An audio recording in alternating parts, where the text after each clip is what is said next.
Sir, may natanggap akong reports na napasok na ni na Metal Man at Black Angel yung prison facility. At hindi pa dumadating si Captain Barbell.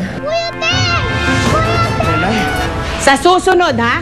Na pagmalakihan mo ako, Teng, sisiguraduhin kong hindi mo na makikita yung si Lelay. Opo, hindi ko po kaya wala sa akin si Lelay. Kung talagang mahal mo si Lelay, ha? Matuto kang respetuhin ako. Maliwanag! Alertohin mo na si Misha at Anita. Tinawagan ko na po sila pero they're not responding. Bakit umilaw? Wala, effect lang yan. Anita, umiilaw yung accessory mo. What's that for? Buhay nilang nakataya rito. Responsibilidad ko kayo. Ngayon, kung hindi niyo ako susundin, mabuti pa umalis na kayo. Gusto lang pa ngayon. Nahuli ka, Captain Barbell. Nakatakas na sila. Siguradong kakalat na naman ang krimen at kaguluhan sa bansa. Lalo na si Nero. Siguradong babalik siya at gagantihan kanya. Sa wakas, nakatakas na si Nero. Babalik na siya sa impyerno. Tao po? Ibang color naman. Akin na yung pink. Ay. Lalay. Teacher Thea! Lalay, dinalaw lang kita. Nag-aalala kasi ako dahil absent ka eh. Sorry po, Teacher Thea. May problema Ano po. kasi, may mahalagang inasikaso lang si Lelay at ang lola niya kanina. Ako nga pala si Althea, tapos co-teacher ko si Chez. Ay, hello. Ako naman si Melanie, ito naman si Serena. Kapitbahay namin to sa Lelay eh. Tapos kami din na nag-alaga kasi busy si Teng minsan o yung lola niya. Sayang, teacher!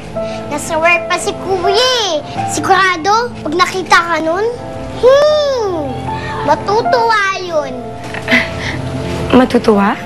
Opo, kasi crush kayo nun eh. Secret na lang.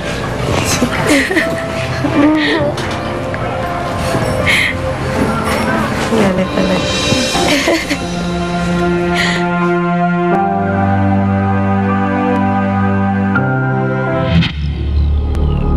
Mali ba na inuna ko ang responsibilidad ko bilang si Teng kesa sa responsibilidad ko bilang si Captain Barbell? Ano ba ang kailangan kong unahin? Ang tungkulin ko o ang kapakanan ni Lelay?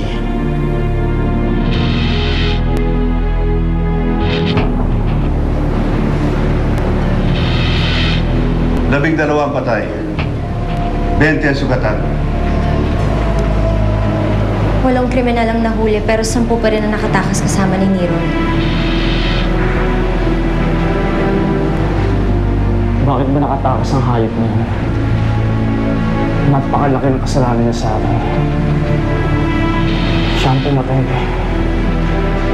Ikinalulungkot ko, Captain Barbell. Kailangan mas maging list tayo. Sigurado mag-aasik na naman ang gadyong sa Nero. Dumadami na ang kalaban natin. Mas kailangan natin ngayong buhay ng Liga ng Kalayaan. Si Blade at si Cyclone, bakit hindi sila dumating? Kanina ko pa sila tinatawagan pero hindi sila sumasagot. Baka nakakalimutan mo. Pinagtabuhin mo sila nung isang araw. Kaya sila wala dito ngayon. Dahil din sa'yo, Captain Barbell. Mas mahalaga siguro ngayon ang mabilis natin pagkilos. Mabuti pa, buuin na natin ang liga bago pa kumilos ang kalaban.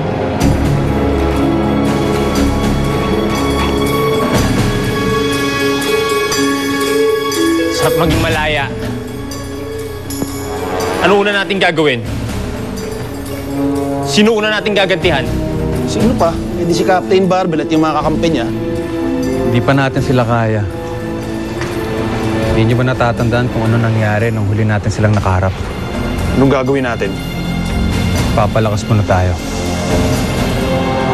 Paparami muna tayo. Kung may kakampi si Captain Barbell, dapat may kakampi din tayo. Sino? Ikaw naman kasi. Bakit mo pa ginawa yun? Hindi ka naman dapat magpakabayani. Hindi mo na dapat ginawa yun. Ginawa niya yun dahil ito ay ang tama. Kilala kita. ikaw ang nagdala sa amin sa ospital. Oo. Ako si Lieutenant Larry Gimpez. Isa akong agent ng Liga ng Kalayaan. Liga ng Kalayaan? Yung grupo ni Captain Barbel? Oo. At narito ako para hikayatin ang anak ninyong sumali sa amin.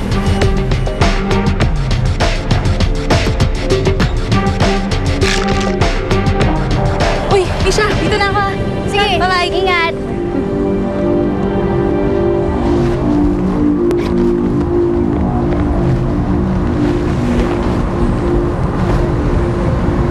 Tumigil na sa pag-ilaw.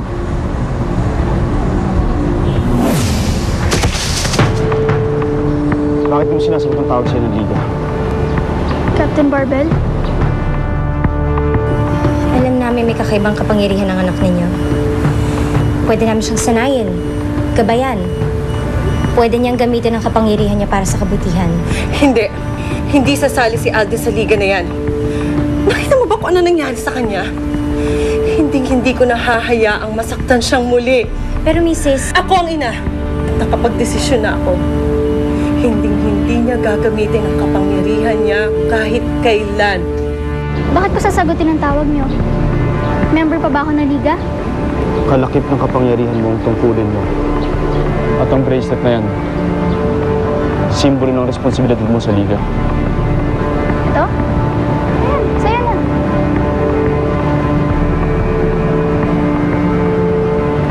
Diba?